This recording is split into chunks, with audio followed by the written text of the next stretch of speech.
English నేర్చుకుని అనర్గళంగా మాట్లాడాలనుకుంటున్నారా? అయితే వెంటనే కాల్ చేసి రిజిస్టర్ అవ్వండి. నమస్తే రమ్మగారు. నమస్తే జయ. రమ్మగారు, మీరు పీసీ సర్కారు మెజిషియన్ స్టోరీస్ చెప్తా ఉన్నారు కదా, ఒకటి చెప్పుకుందాం. భలే ఉంటాయి. కథంతా ఉంటుంది. ఒక చిన్న మ్యాజిక్ ట్రిక్ అనమాట. సుందర్బనాలు అనే ఒక రాజ్యం ఉండేదట. ఆ రాజుగారికి ఒక కుమారుడు ఉండేవాడు, శీలకుమారుడు అతని పేరు. రాజుగారు మంచి కంట్రోల్లో ఉంచేవాడు అబ్బాయిని.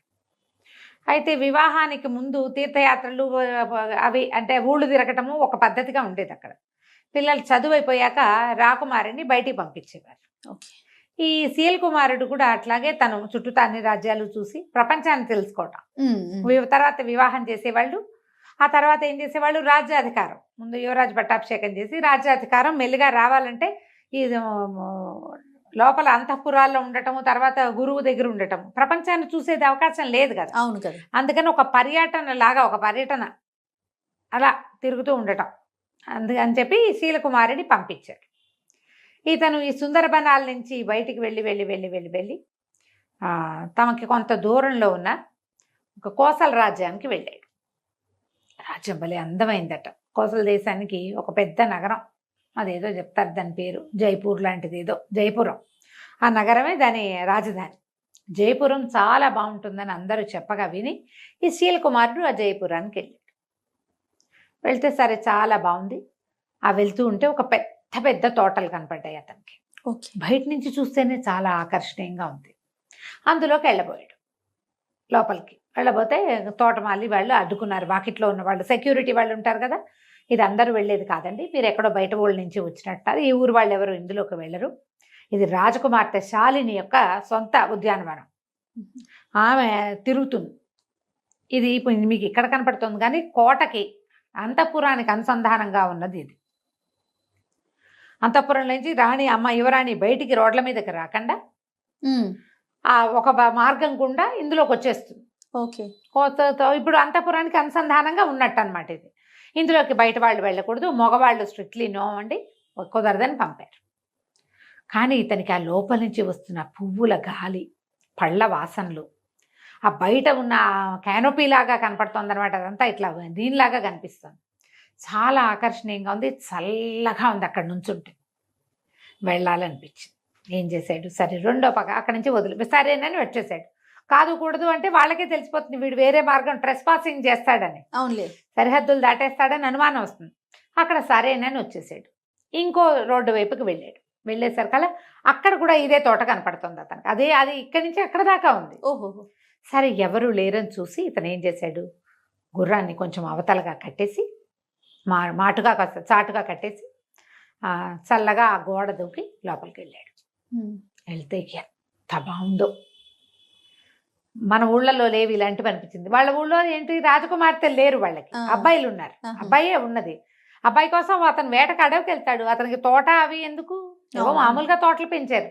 ఈ ప్రత్యేకంగా రాజకుమార్తె కోసం అక్కడక్కడ లతానీ కుంజాలు, చక్కా పొదరిళ్ళు, దేనికి దానికి బెడ్స్గా వేసిన గులాబీలు, మల్లెలు, ఇలా రకరకాల చెట్లు, ఇన్ని పువ్వులు ఉండేసరికల్లా ఎన్నో తుమ్మెదలు, తర్వాత సీతాకోక చిలుకలు, చిలకలు, పిచుకలు ఎన్ని ఉన్నాయో.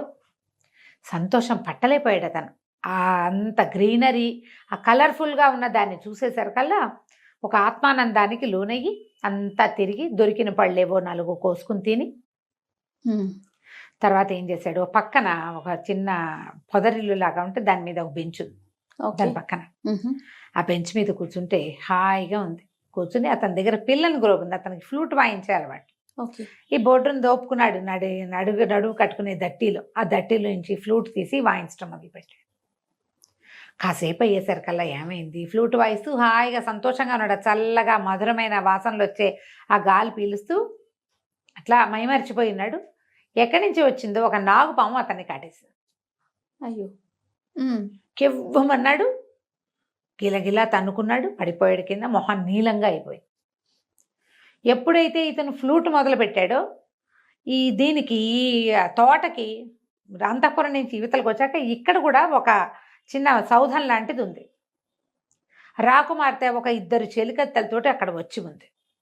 ఫ్లూట్ వినిపించేసరికల్లా ఆ అమ్మాయి ఎవరా అని, ఎవరు వచ్చారు తోటలోకి, ఫ్లూట్ ఎట్లా వినపడుతుంది, ఎవరు ఏమిటని ఒక దీని దగ్గర గవాక్షం దగ్గర ఒక కిటికీ దగ్గరకు వచ్చి నిలబడి చూస్తోంది. దగ్గరలోనే ఉంది దానికి. ఆ అబ్బాయి గమనించుకోవాలి. చూసేసరికల్లా ఎవరో కుర్రాడి వయసుండి అతనికి వేసే చూస్తుంది. ఉన్నట్టుండి పాము కాటేయటం, అతను కేక పెట్టడం, ఆ అమ్మాయి పరిగెత్తుకుంటూ వచ్చి చెలికత్తెల సహాయంతో ఇతను చూసేసరికల్ కనపడింది. ఈ చెలికత్తెల్లో ఒక చెలికత్తె తల్లి విషవైద్యం తెలిసిన తల్లి. ఆ పిల్లకు కూడా కొంత తెలుసు. ఈ అమ్మాయి ఏమందంటే, ఇది పలానా పామమ్మ, దీనికి వేరు పెట్టి వైద్యం చేస్తే ప్రమాదం తప్పుతుందంటే సాయం పట్టండి అని ముగ్గురు కలిసి అతన్ని లోపల గదుల్లోకి తీసుకొచ్చారు. తీసుకొచ్చి రాకుమార్తె అతను ఇక్కడ ఇందులో ట్రెస్ పాసింగ్ చేసి లోపలికి వచ్చాడంటే అతనికి శిక్ష పడుతుంది. అంతేగా. అతనేమి తనని చూడడానికి రాలా, ఈ తోట సౌందర్యం కోసం వచ్చాడు. ఆ సంగీతం బాగుంది, రాకుమారుడు చక్కగా ఉన్నాడు. ఎవ్వరికీ చెప్పకుండా 5-6 రోజుల పాటు అతన్ని అక్కడే దాచిపెట్టి వైద్యం చేయించి అతను కోలుకునేదాకా కాపాడింది. ఓకే. కాపాడి పంపించేద్దాం అనుకుంది. కాస్త కోలుకునేసరికల్లా తన ఫ్లూట్ వాయించడము, కబుర్లు, మాటల్లో మెల్లిగా మనసు ఇచ్చిపుచ్చుకున్నారు వీళ్ళు. కోలుకున్న తర్వాత ఇతను, నేను బయలుదేరి చాలా కాలం అయింది, ఇంటికి వెళ్ళిపోతాను అని చెప్పి, నాకు కూడా వివాహ ప్రయత్నాలు చేస్తున్నారు అని తెలుసుకున్నాడు ఆ అమ్మాయికి. నాకు కూడా వివాహ ప్రయత్నం చేస్తున్నారు, ఎట్లాగో ఉత్తరాలు రాస్తారు, మీ దగ్గర నుంచి ఫోటోలు వస్తాయి, నేను నిన్నే సెలెక్ట్ చేసుకుంటా, మన ఇద్దరం పెళ్లి చేసుకుందామని ఆ అమ్మాయికి మాట ఇచ్చి ఇంటికి వచ్చేసాడు. ఇంటికి వచ్చి కొద్ది రోజులు గడిచినాక ఇతను ఈ శాలిని చేసుకుంటా అని చెప్పి గనక చెప్పాడో నాన్నకి, నాన్న తిరగబడిపోతాడు. వాళ్ళ నాన్న ఈ పిల్లాడిని, కుర్రవాడిని అతనే ఉద్దేశం చెప్పేలాగా కానీ, అతని అభిప్రాయానికి విలువిచ్చేలాగా కానీ, చాయిస్ అతనికే వదిలేయటం కానీ చేయడు ఆయన. చాలా గట్టివాడు తండ్రి. అతను ఆ పద్ధతిలో లేడు ఆయన. ఇప్పుడు ఏం చేయాలని ఆలోచిస్తుంటే రకరకాల పెళ్లి సంబంధాలు వచ్చినాయి. శాలిని ఫోటో కూడా ఉంది అందులో, ఆ చిత్తరువు కూడా ఉంది. అన్నీ చూసిన తర్వాత ఇతను శాలిని ఉంది చెప్దామనుకున్నాడు. తండ్రి, మంత్రి గారు, రాజగురువు ముగ్గురు కలిసి స్క్రూటినీ చేసి వాటిని ఏం చేస్తారు, అన్నీ చూసి ఈ అమ్మాయి తండ్రి ఎంతమంది ఫైనలైజ్ చేస్తారు కదా, ఇవన్నీ చూసేసి చివరికి 3 సంబంధాలు తేల్చారు. ఆ 3 శాలిని లేదు. ఏం చేయాలో తెలియలా, దిగులుగా అయిపోయాడు.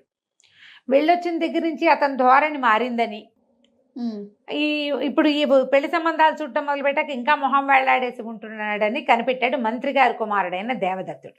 ఓకే. ఏమిటో ఇలా డల్గా ఉన్నావు ఏమిటి అని ప్రశ్నించేసరికి ఇంకెవ్వరికి చెప్పలేక ఈ శీల్ కుమారుడు ఏం చేశాడంటే దేవదత్తుడికి చెప్పాడు ఈ సంగతి. నేనేం చేయను, నేనేమో అమ్మాయికి మాటిచ్చి వచ్చాను, తను నచ్చింది నాకు, నా ప్రాణం కాపాడింది, అమ్మాయి చాలా బాగుంది, రాజ్యము వాళ్ళ ఏర్పాట్లు మరీ బాగున్నాయి, మా నాన్నగారేమో తేల్చిన సంబంధాల్లో శాలిని లేదు. అక్కడికి రాజగురువు మంత్రి గారు అబ్బాయిని అడగండి అంటే ఏం పర్వాలేదు, నేనే సెలెక్ట్ చేస్తే మా అబ్బాయి అది చేసుకుంటాడని మొదలుపెట్టాడు ఆయన. అబ్బాయి నేను చేసుకోనని అనలేడు, అందరి ముందు పరుగు పోతుంది తండ్రిది. ఏం చేయాలో తెలియట్లేదు అంటే దేవదత్తుడు అన్నాడు, దానికే ఉంది, మనకి ఓ మంత్రవాది ఒక ఆయన ఉన్నాడు, అంటే ఐంద్రజాలికుడు, అదే మంత్రవాది అని అనకూడదు, ఇంద్రజాలం చేస్తాడు, ఆయన పేరు ఏదో భయంకర లాంటిది పేరు, ఆయనతోటి మాట్లాడదాము, ఏదైనా సలహా చెప్తాడని అక్కడికి వెళ్ళి రాకుమారుడు ఇట్లా ఒక అమ్మాయిని ప్రేమించాడు, రాజకుమార్తెనే, కానీ తండ్రి గారు సెలెక్ట్ చేసిన సంబంధాల్లో ఆ సంబంధం లేదు, ఏం చెయ్యాలి అంటే అతను అన్నాడు, సరే నేను చెప్తాను లేవు ఉపాయం, చూద్దామన్నాడు. చూద్దామన్న తర్వాత సరే మంత్రి గారు వీళ్ళంతా సంబంధాలు తీస్తున్నారుగా, ఈ 3 సంబంధాలు ఈ అబ్బాయికి చూపించారు. ఆ అబ్బాయి నేను తేల్చుకోలేకపోతున్నానని చెప్పాడు. తేల్చుకోలేకపోతున్నాను అనేసరికల్లా సరే ఈ 3 తేల్చుకోకపోతే అవన్నీ చూడని మొత్తం పటాలన్నీ పెట్టారు. మాట్లాడపోతే అప్పుడు ఇంద్రజాలికుడు కూడా వచ్చాడు, వాళ్ళు 4 మాట్లాడుకునే చోటు. అట్లా కాదు, ఇప్పుడు రాజకుమారుడికి కంటికి నచ్చడం కాదు, మనసుకి నచ్చాలి. అంతేగా. హృదయ ఫలకం మీద ఎవరి పేరుందో ఆ పిల్లని చేస్తే అతను సంతోషంగా ఉంటాడు, మన రాజ్యానికి అద్భుతమైన వారసులు కలుగుతారు, సంతోషం వల్ల రాజ్యం బాగుంటుంది అనేసరికల్లా మంత్రి గారు పక్కపక్కన హృదయ ఫలకాన్ని ఎవరు చూస్తారండి అన్నాడు. ఎందుకు హృదయ ఫలకాన్ని చూసేందుకు అవకాశం ఉందండి, మన దగ్గర బ్రహ్మాండమైన విద్య ఒకటి ఉంది, మీరు ఓ పని చేయండి, ఈ వచ్చిన రాజకుమార్తెల పేర్లన్నీ లిస్ట్ అవుట్ చేసి ఒక కాగితం మీద రాయండి, రాజకుమారుడు మనసుకి ఏ సంబంధం నచ్చిందో ఆ అమ్మాయి పేరుని ఆయన హృదయ ఫలకం మీద వచ్చేలాగా నేను చేస్తాను. బాగుందిగా అని చెప్పాడు మన ఈయన ఐంద్రజాలికుడు. కొంచెం బాగా ఆలోచించారు. ఈయన చెప్తున్నాడు కదా, ఆయన కొంచెం గట్టిగా పేరెన్నిక కన్నవాడు, ఏదైనా తమాషా మ్యాజిక్లు బాగా చేయగలిగేవాడు, ఒక్కోసారి పెద్ద పెద్ద విషయాల్లో కూడా ఆయన సలహా పాటించారు వీళ్ళు. ఓకే. అందుకని ఈ లోపల మంత్రి కుమారుడు దేవదత్తుడు అన్నాడు, ఇది చేసి తీరాలి ఇట్లాగే, అప్పుడే కదా ఇతనికి ఎవరు నచ్చారో మనకు తెలుస్తుంది అని అతను బలపరిచేశారు. కల్లా కుమారుడి మాట విన్న మంత్రి గారు కూడా మరి పిల్లలు కోరుకుంటారు, అది రాజకుమారుడి మాట కూడా ఇదే అయి ఉంటుంది అని ఆలోచించి సరే ఒప్పుకున్నాడు. ఒప్పుకున్నాక ఇతను ఐంద్రజాలికుడు అన్నాడు, ఈ ట్రిక్ ఇది నేను ఈ మంత్రం అందరి ముందు చేస్తా, మనం సభలో చేసి చూద్దాం కావాలంటే, రాజుగారు తిరిగిపోకుండా అనమాట. ఓకే. ఆ సంబంధం మనం వద్దనుకున్నామని ఆయన అంటాడేమోనని సభలో చేద్దామన్నారు. సరే, రేపొద్దున ఆ పరీక్ష హృదయ ఫలకాన్ని సందర్శనం.